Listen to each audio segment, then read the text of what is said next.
1er avril. Pendant que les gens dormaient. Matthieu, chapitre 13, verset 25.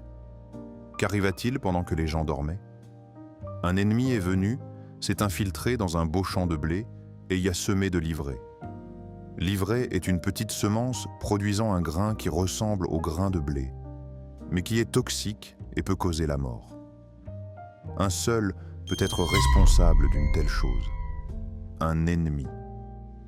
Quand il regarde un champ en progression, il veut en altérer la beauté en introduisant une mauvaise semence qui détruira toute la récolte.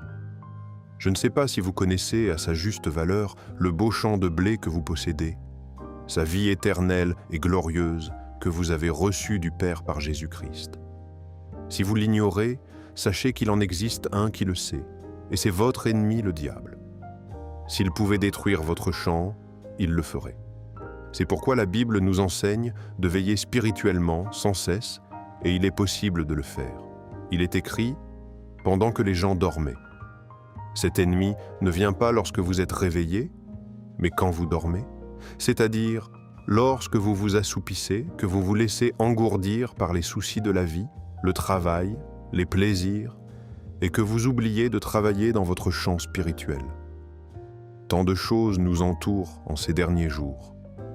Tant de convoitises qui sont cette ivraie que Satan tente de placer dans nos cœurs. Si nous veillons, nous pourrons le discerner. Nous le verrons s'approcher et nous l'en empêcherons, car lorsque cette semence poussera, s'il réussit à la semer, elle étouffera notre blé et notre récolte sera perdue. Si nous considérons que les choses de cette vie veulent prendre un certain contrôle sur nous, c'est que nous commençons à nous assoupir. Réveillons-nous avant que notre ennemi, ce jaloux des précieux trésors spirituels reçus de notre Père Céleste par Jésus-Christ, ne parvienne à nous endormir complètement. C'est à ce moment que l'ivraie serait semée, que notre récolte étoufferait, n'étant plus bonne qu'à être brûlée. Veillez, veillez, veillez sans cesse, et vous verrez venir cet ennemi.